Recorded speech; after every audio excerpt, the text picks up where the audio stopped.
বন্ধু, অনেকেই আমাকে বিভিন্ন সময়ে প্রশ্ন করেন যে সনাতন ধর্মে দানের মাহাত্ম্য কী। তারা এ বিষয়ে শাস্ত্রের বিধি জানতে চান। তাই আজকে আপনাদেরকে জানাবো বৈদিক শাস্ত্রে দানের মাহাত্ম্য কী। বন্ধু, অদ্ভুত অথচ বাস্তবের আরও একটা নতুন এপিসোডে আপনাকে জানাই স্বাগতম। আপনি যদি আমাদের চ্যানেল এখনও সাবস্ক্রাইব না করে থাকেন তাহলে ঝটপট আমাদের চ্যানেল সাবস্ক্রাইব করে নিন, আর আমাদের চ্যানেলের সমস্ত ভিডিওর নোটিফিকেশন সবার আগে পাওয়ার জন্য পাশে থাকা বেল আইকন প্রেস করতে ভুলবেন না। তাহলে চলুন শুরু করা যাক আজকের ভিডিও। সবার প্রথমে চলুন ফিরে যাই আজ থেকে 1014 বছর আগে, সাল 1007 সাল। একজন বিখ্যাত পর্যটক তখন ভারত ভ্রমণে এসেছিলেন। তার নাম ছিল আলবিরুনি। উজবেকিস্তানে জন্ম নেওয়া আলবিরুনি ভারতের সমৃদ্ধ সভ্যতায় এতই মুগ্ধ হয়েছিলেন যে ভারত নিয়েই তিনি একখানা বিশাল বই লিখে ফেলেন। বইটির নাম রাখেন তাহকিক-ই-হিন্দ। তিনি ঋষি পতঞ্জলির পতঞ্জলি যোগদর্শনও আরবিতে অনুবাদ করেন, যার নাম রাখেন তর্জমাত কিতাব বাতঞ্জলি। তিনি তৎকালীন ভারতীয় হিন্দুদের দান করার প্রবণতা নিয়ে তাহকিক-হিন্দের 67 নম্বর অধ্যায়ে লিখেছেন। তিনি লিখেছেন, প্রতিদিন যথাসাধ্য দান করা হলো তাদের জন্য একটি অনিবার্য বিধান। তারা তাদের অর্জিত সম্পত্তি 1 বছর তো দূরের কথা, 1 মাসের জন্য জমা করে রাখেন না, কেননা তাদের মতে ভবিষ্যৎ এমনই অজানা বা অজ্ঞাত যে ততদিন তারা বাঁচবেন কিনা সে বিষয়ে সন্দেহ প্রকাশ করেন। বন্ধু, আপনারা অনেকেই আমার ভিডিও দেখেন কিন্তু সেখানে কমেন্টস করেন না, বা কি কমেন্টস করতে হবে সেটা বুঝে উঠতে পারেন না। এই জন্য আজকে আপনাদের কমেন্ট করার বিষয়টা একটু সহজ করে দিই। আমি বলি যে এই ভিডিও দেখার আগে আপনারা ঝটপট লিখে ফেলুন জয় শ্রীকৃষ্ণ অথবা জয় শ্রীরাম, আর এর সঙ্গে লিখে ফেলুন আপনার নাম আর আপনার জায়গার নাম। তার সঙ্গে অবশ্যই আমাদের ভিডিওটাকে লাইক করতে ভুলবেন না। তাহলে চলুন শুনে নিই আজকের ভিডিওর পরবর্তী অংশ। আলবিরুনি তার বইয়ে আরও লেখেন, কেউ কেউ তার 9 ভাগের 1 ভাগ রাখেন ভিক্ষা দানের জন্য, আবার কেউ কেউ একে 3 ভাগ করে তৃতীয় ভাগের 3 ভাগের 1 ভাগ বরাদ্দ রাখেন ভিক্ষা দানের জন্য।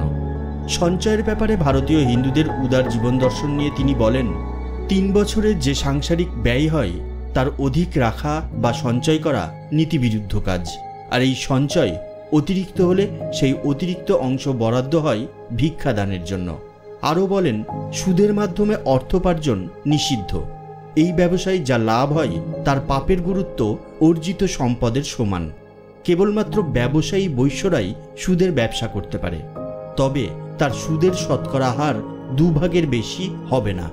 আর সুদ নিয়ে এই নিয়ম বাস্তবিক অর্থেই বৈদিক আইনশাস্ত্র মনুসংহিতার 8ম অধ্যায়ে পাওয়া যায়। কুশিত বৃত্তি হিন্দু ধর্মে নিষিদ্ধ। কুশিত বৃত্তি হল সুদ ব্যবসা, চড়া সুদ ধরে অসহায় মানুষকে অত্যাচার করা। একমাত্র ব্যবসায়ীরা মূলধন কাজে লাগিয়ে সুদ আদান প্রদান করতে পারবে, তাও 2% বেশি নয়। একদম বাস্তব ভিত্তিক সুন্দর এই ব্যবসা ব্যবস্থায় ব্যবসায়িক যৌক্তিকতা এবং মানবিক সুদ অনুমোদিত আছে। অমানবিক অযৌক্তিক কুশিত বৃত্তি নিষিদ্ধ। আবার আগেকার সময়ে এবং এখনকার দিনেও এরকম চিত্র দেখা যায় যে কোনো বিপদগ্রস্ত ব্যক্তি বা দরিদ্র ব্যক্তি নিজের জমি, ভিটা বা সহায় সম্বল বন্ধক রেখে সুদের বিনিময়ে কারো কাছে টাকা নেন, পরে আসল বা সুদ কোনোটাই শোধ করতে পারেন না। এই উপায়ে কৌশলী সুদ ব্যবসায়ীরা অনেকের বিপদের সুযোগ নিয়ে তাদের ধন সম্পত্তি লোপাট করেন। মনুসংহিতার 8ম অধ্যায়ের 143 নম্বর শ্লোকে সম্পত্তি বা যে কোনো কিছু বন্ধক রেখে কাউকে ঋণ দিলে সেখানে সুদ নেওয়া নিষিদ্ধ করা হয়েছে। আলবিরুনির কথা থেকে আপনারা বুঝতে পারছেন সনাতনীদের দান ধর্ম কেমন ছিল।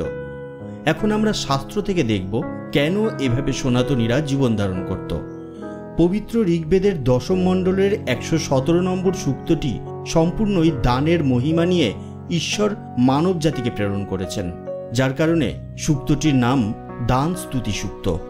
অর্থাৎ সনাতন শাস্ত্রের সর্বোচ্চ গ্রন্থের একটি পুরো অধ্যায়ই আছে দানের মহিমা নিয়ে।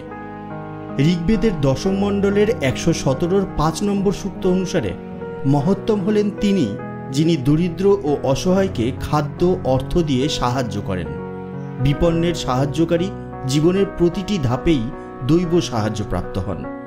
ধনীরা যেন গরিবদের সাহায্যের ব্যাপারে কখনো কুণ্ঠিত না হন, কারণ রথের চাকার কণ্টকসমূহ চলমান অবস্থায় এই মুহূর্তে এক স্থানে তো পর মুহূর্তেই তার বিপরীত স্থানে অবস্থিত হয়। তাই ধনীদের উচিত দরিদ্রদের দান করা, কারণ জীবন সেই রথের চাকার মতো। কে জানে, হয়তো তাদের আজকের এই অবস্থাও সেই চাকার কণ্টকের মতোই পাল্টে যেতে পারে।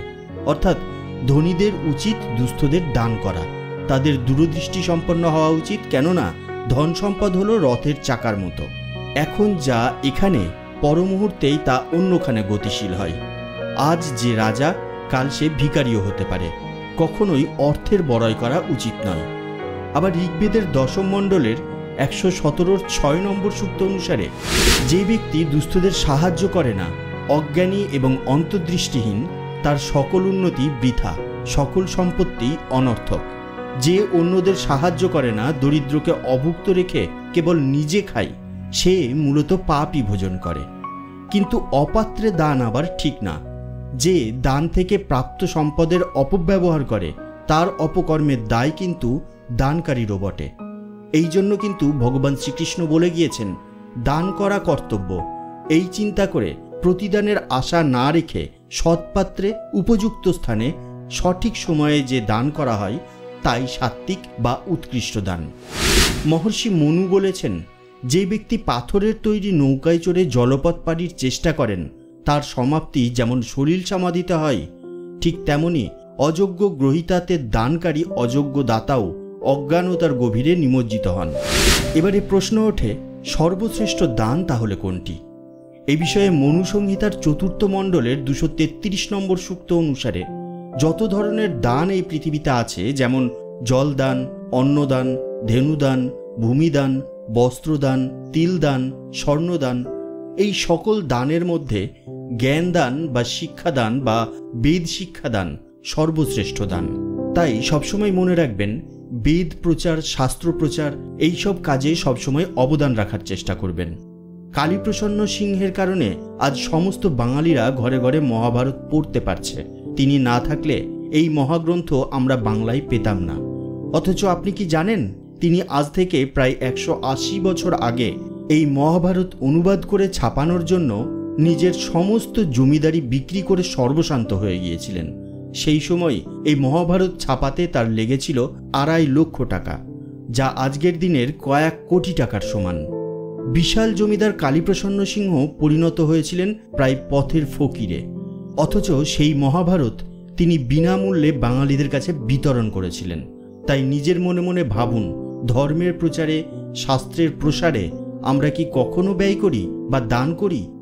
পবিত্র ঋগ্বেদের 10ম মণ্ডলের 117 নম্বর সূক্তের দান ধর্ম নিয়ে বলা হয়েছে, যারা অসহায়দের দান করে তাদের জন্য রয়েছে অনন্য পুরস্কার। তারা যেমন আশীর্বাদময় দীর্ঘায়ু লাভ করে, ঠিক তেমনি মৃত্যুর পর অমরত্ব লাভ করে। হ্যাঁ, অমরত্ব লাভ করে। দানের মাহাত্ম্য বাড়াতে পবিত্র অথর্ববেদের 3য় মণ্ডলের 24-5 নম্বর সূক্ততে ঈশ্বরের মানব জাতিকে দেওয়া অমর জ্ঞানবাণীটি দিয়ে আজকের ভিডিও শেষ করব। শতহস্ত সমাহার, সহস্র হস্ত সংকীর, অর্থাৎ আয় করতে হাতকে 100টিতে বৃদ্ধি করতে হবে, আর দান করতে তাকে সহস্রটিতে রূপান্তর করতে হবে। তাই বন্ধু, শুভ কাজে অসহায়দের সাহায্যে সর্বদা দান করুন মুক্ত হস্তে। আপনার আয়ের একটি অংশ সবসময় অসহায়দের সহায়তায় ভালো কাজে অংশগ্রহণের জন্য ব্যয় করুন।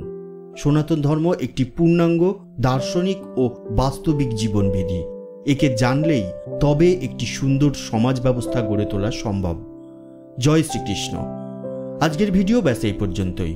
আমাদের আজকের ভিডিও আপনার কেমন লাগলো সেটা নিচের কমেন্ট বক্সে কমেন্টস করে জানিয়ে দিন। আর আমাদের ভিডিও যদি আপনার ভালো লেগে থাকে তাহলে একটা লাইক করুন আর শেয়ার করে ছড়িয়ে দিন সবার মধ্যে। তাহলে দেখা হবে পরবর্তী ভিডিওতে। তার আগে অবশ্যই ভালো থাকবেন, সুস্থ থাকবেন। ধন্যবাদ।